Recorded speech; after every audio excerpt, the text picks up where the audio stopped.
Political participation is action that influences the distribution of social goods and values.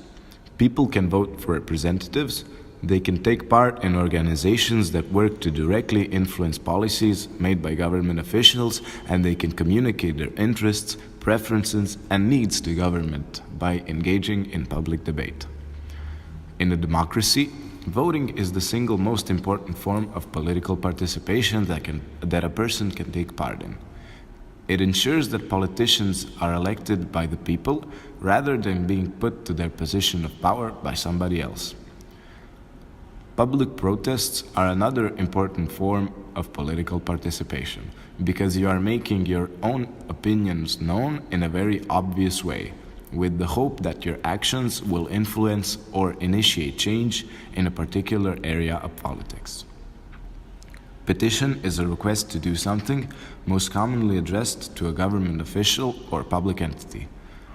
Any citizen of the European Union or resident in a member state may, individually or in association with others, submit a petition to the European Parliament on a subject which comes within the European Union's fields of activity and which affects them directly.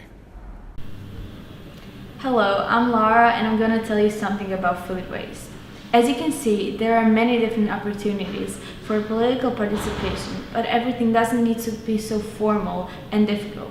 We found an extraordinary man who managed himself to pursue our authority to change the law. He noticed that there is a lot of food waste, and that if you want to donate something, you need to pay taxes. Something must be done about it. First, we're going to explain the problem, and then we're going to see what the actions were. Hi, I'm Nika, and I'm going to tell you something about food donation in the EU. Instead of throwing food surplus, we should give the food to the ones in need.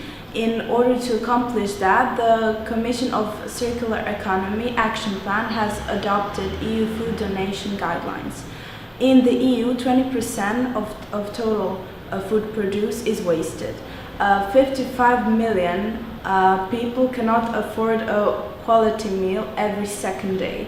Approximately a third of all food produced of human consumption is lost or waste. The EU food donation guidelines seek to facilitate compliance of providers and recipients of surplus food with relevant requirements laid down in the EU regulatory framework, for example, food safety. Promote common interpretation by regulatory authorities in the EU member states of EU rules applying to the redistribution of surplus food. VAT legislation have implications for food donation, as it is perceived as an obstacle to the transfer of food surplus between donors, food banks, and other charitable organizations. In certain member states, little or no VAT is paid when food is donated to food banks, as the national authority system consider. Hi, my name is Lea, and I'm going to talk about food donations in Croatia and throwing away food in Croatia. Annually in Croatia, 400,000 tons of food are thrown away daily. 350 tons of that is bread. Humanitarian organizations point out that most of the time they cannot accept the donation because there are not enough resources and infrastructure, meaning they lack trucks, stocks, and freezers, so the food donations are unevenly distributed along the country. Throwing the food means throwing away the money, and it belongs to everyone's interest to shrink it, said Biljana Borzan, Croatian representative in European Parliament. Food donations is one of the key ways to shrink the poverty and social exclusion. Until 2015, the problem was that for every food that was donated, you had to pay VAT. Croatia needs to use more EU funds to help donate food to better institutional offices, and more work needs to be done on educating citizens. Croatia has been committed to reducing food by 50% by 2030 within the UN Sustainable Development Goals. Could you please introduce yourself and tell us something about your work? Okay, my name is Gimnazija. Currently I'm professor at Zagreb University, but the reason why I'm talking with you is because I'm the initiator and the coordinator of the initiative that happened at 2015 and continued, that was called No VAT on Food Donations. And that was a national initiative that had its aim of increasing the food donations for the humanitarian organizations. How did you manage to persuade the authorities to change the law? Okay, so I have to first describe what was the problem. So the initiative started when I was speaking with one volunteer from the humanitarian organization here in Rijeka that was distributing food to the people in need. And we were talking like what's the biggest problem, because the shelves of that humanitarian organizations were empty, and she said that the biggest problem is that when huge donors, for instance huge malls or food producers, when they want to donate the food, they have to pay 25% of the taxes, so-called VAT tax. And then we came to the conclusion that we could start a national initiative to persuade the authorities to remove that VAT.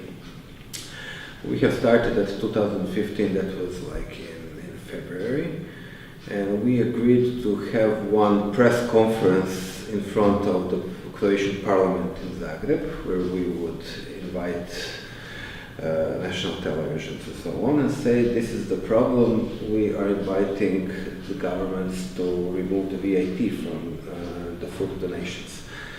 And we were surprised by the impact of our press conference, because like a week later the Minister of Agriculture, who was responsible for food donations, invited us and said, tell me what were your solutions. And at that time we didn't have any solutions, because we just realized what was the problem. So we gathered like 10 people around ourselves to see what could be the solutions. And one of the biggest reasons why we succeeded, because we touched the subject that was not ideological subject, but was a subject that everybody can identify with it. For instance, I don't know, all national televisions were producing shows where they were showing like people are digging the trash to find the food, and at the same time food donors are paying taxes, and at the same time we are wasting 400,000 tons of food per year. So everybody who was watching that, like, this is unfair, we have to change that. So media pressure was quite high on the authorities, and also we always had a good relationship with the authorities. We didn't attack the authorities, but say we have to solve it, we are here to help. And that lasted for 7 or 8 months until the VAT was removed completely.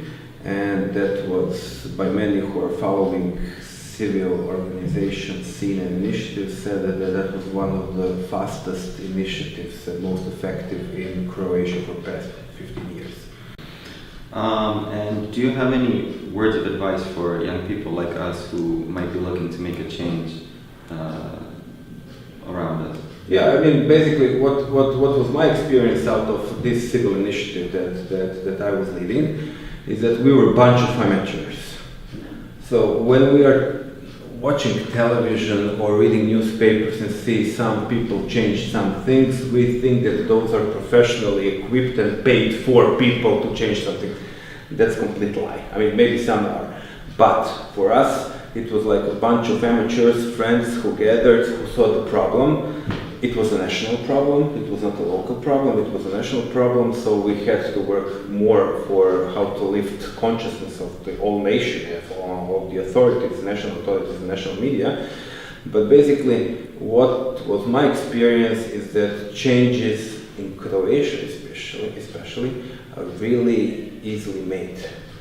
Yeah, because we have many laws that are unjust.